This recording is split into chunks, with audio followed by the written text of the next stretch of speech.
학생과 인터뷰 2탄입니다.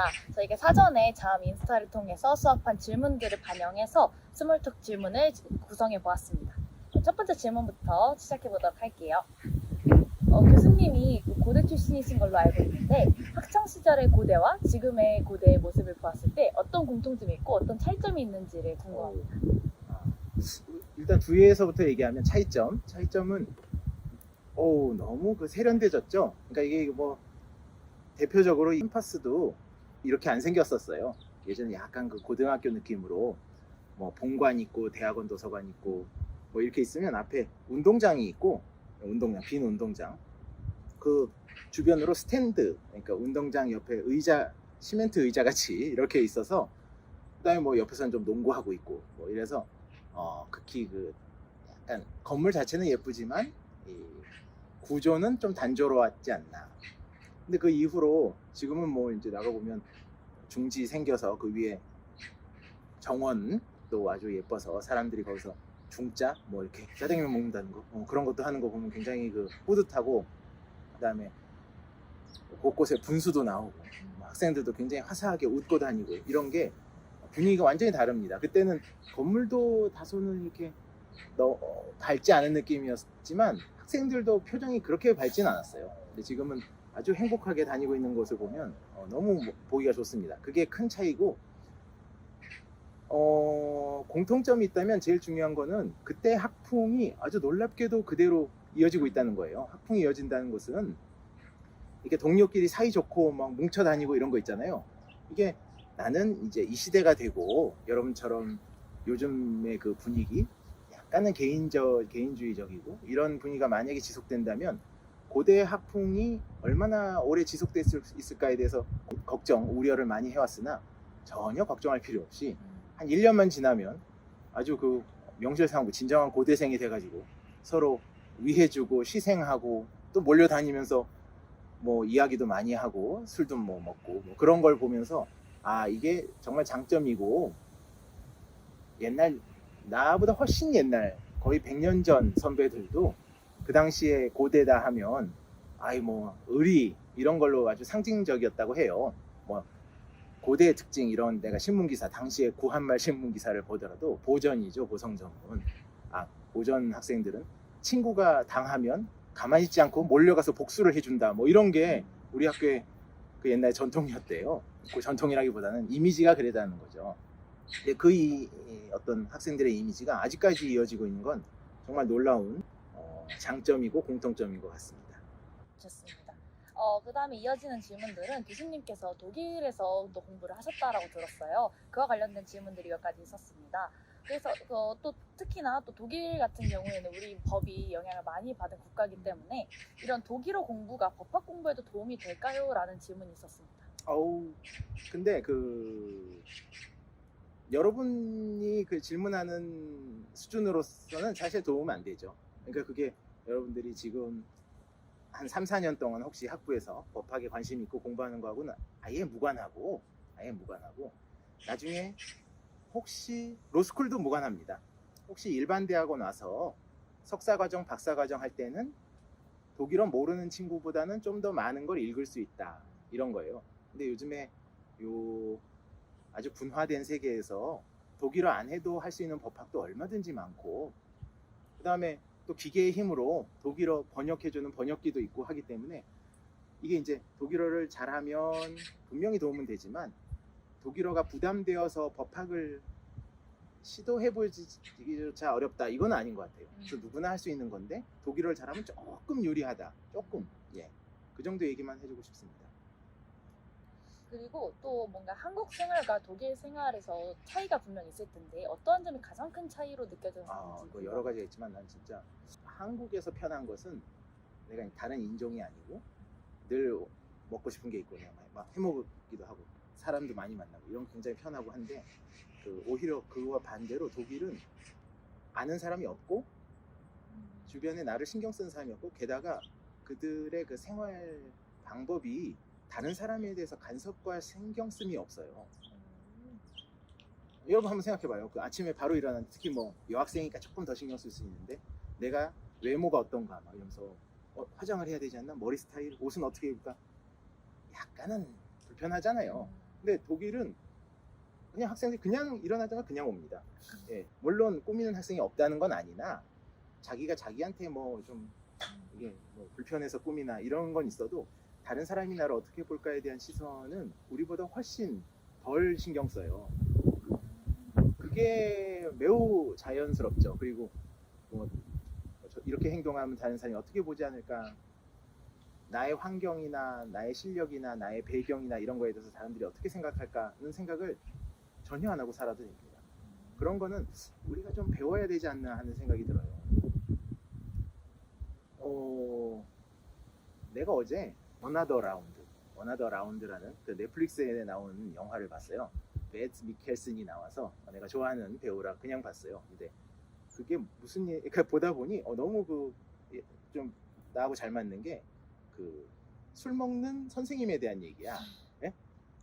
그런데 거기서 나는 다른 게 주목되는 게 아니라 그 선생님이란 교사들 계시잖아요. 그 교사들이 나이가 예를 들어 한 60부터 한 30대 후반 사이에 이런 분들이 서로 반말하면서 이제 이름을 부르는 거죠. 서로 반말하면서 뭐 엉켜서 뒹굴고 뭐 이런 얘기도 나옵니다. 그러니까 여러분과 그러니까 스승과 제자는 좀 거리가 있다 하더라도 여러분 사이에, 그러니까 어떤 학번이고 별로 안 따지고, 또는 어른들도 그냥 같은 직장 동료면 다 반말하고 같이 이름 부르고 이런다고 생각해봐요.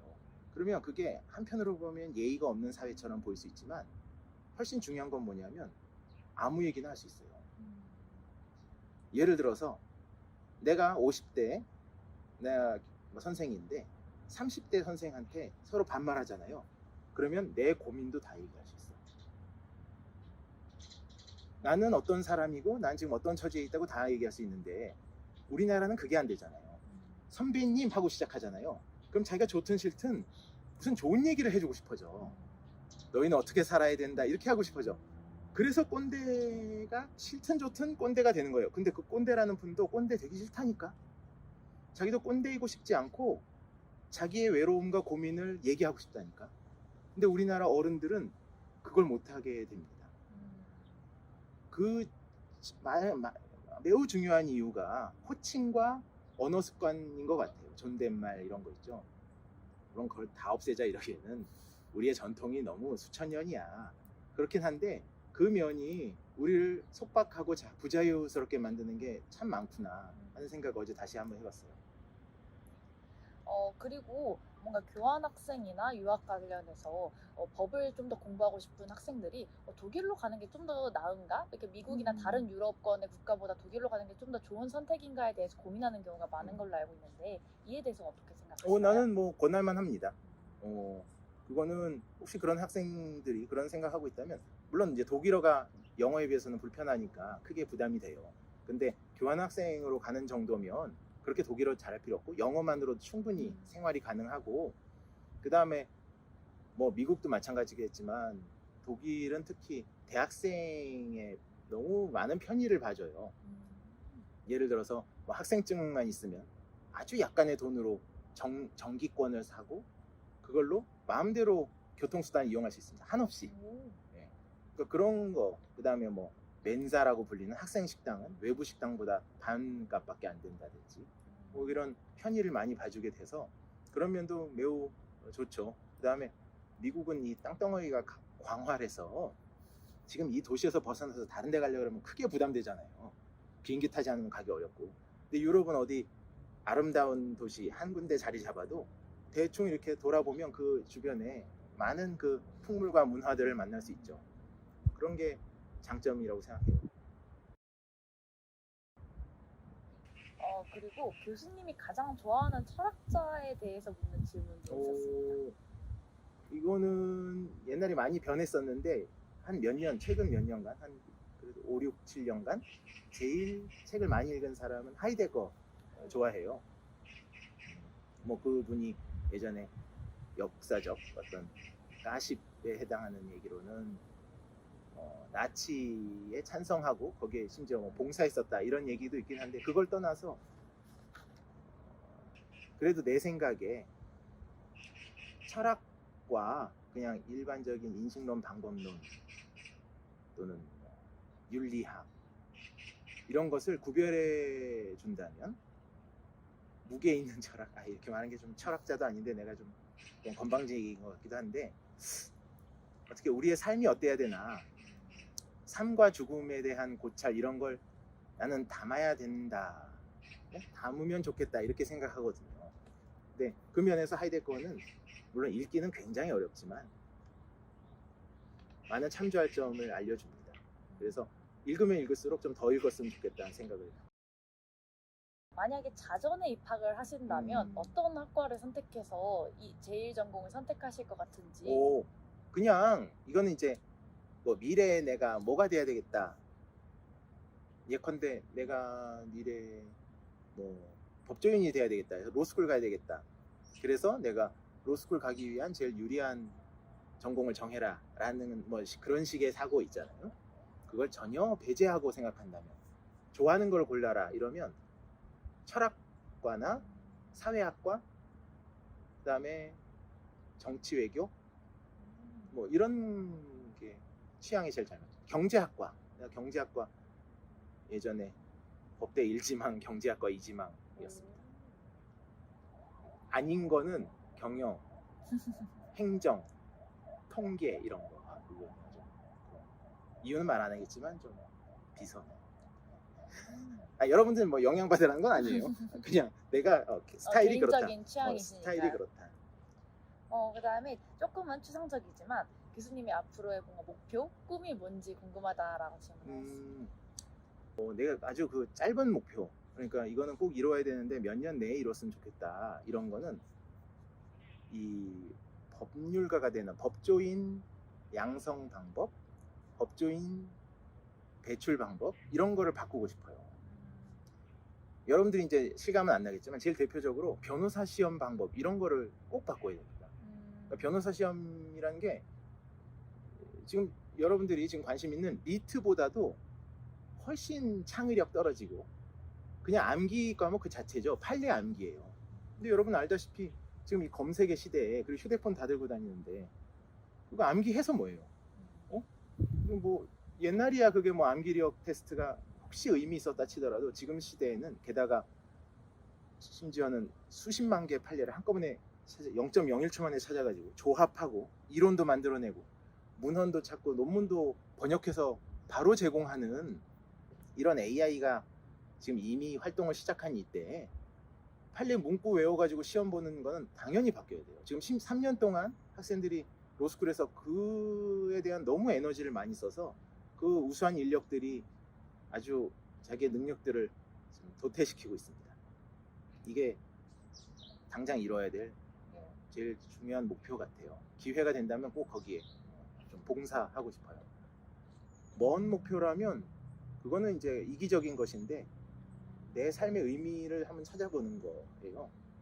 지금까지는 내가 학생들을 가르치고, 물론 내가 이제 논문을 써서 법학에 기여하는 것도 있지만 학생들을 가르치고 학생들하고 소통하면서 나도 발전하고 학생들에게 영향도 끼치고 나도 영향을 받고, 이런 게 아주 멀지만 지속적인 목표였거든요. 근데 만약에 그런 것이 끝났을 때, 예컨대 내가 정년 퇴직을 했다, 그러면 그 이후는 또 요즘 100세 시대이기 때문에 또 다른 삶이 펼쳐질 거잖아요. 그때 무엇을 할지도 한번 같이 고민해서 답을 찾았으면 하는 생각이 있습니다. 네, 좋습니다. 지금까지 좋은 말씀 해주셨는데요. 저희가 질문 형태로 준비한 건 이게 마지막이고요. 네, 그러면 밸런스 게임 진행해 보겠습니다. 만약에 올해 고려대학교에 새롭게 입학한다면, 법학과가 존재한다면 법학과 혹은 자유전공학부. 하나, 둘, 셋. 자유전공학부. 네, 만약에 직업을 선택했다 한다면 판사, 검사, 변호사. 하나, 둘, 셋. 변호사. 교수님의 술 취향은 소주, 맥주, 막걸리. 하나, 둘, 셋. 소주. 1교시 강의 혹은 마지막 교시 강의. 하나, 둘, 셋. 1교시. 학생들의 존경받는 교수 혹은 학계에서 인정받는 교수. 하나, 둘, 셋. 학생들한테 존경받는. 백지 시험지 혹은 편지만 구구절절한 시험지. 하나, 둘, 셋. 편지. 이건 그렇게 할까봐 약간 꺼려지는데. 1교시 강의를 선택해 주셨는데요. 음. 그 이유가 있을까요? 내가 그 학교에서 집이 가까워요. 그래서 9시까지 오는 거 전혀 부담이 없다. 한 오는데 5분밖에 안 걸려. 그래서 전혀 부담이 없는데 마지막 교시는 그동안 뭘 했을 거 아니에요? 그러면 이게 좀 지쳐서 아무래도 효율이 떨어질 것 같네요. 왜 편지가 구구전자란 시험지가 더 마음에 드셨는지 궁금합니다. 그거는 최소한의 성의는 있다. 물론 점수는 안 준다. 그렇지만 그래도 시험을 우습게 보는 건 아니다. 자기가 뭐 죄송하다, 모르는 게 나왔다 이런 거지. 그냥 에이 이게 뭐 시험이야 이런 그 오해는 안 사게 되잖아요. 네, 감사합니다. 지금까지 다음 홍보대사 정미진. 신서영이었습니다. 이어지는 다음의 영상들도 많이 기대해 주세요. 안녕.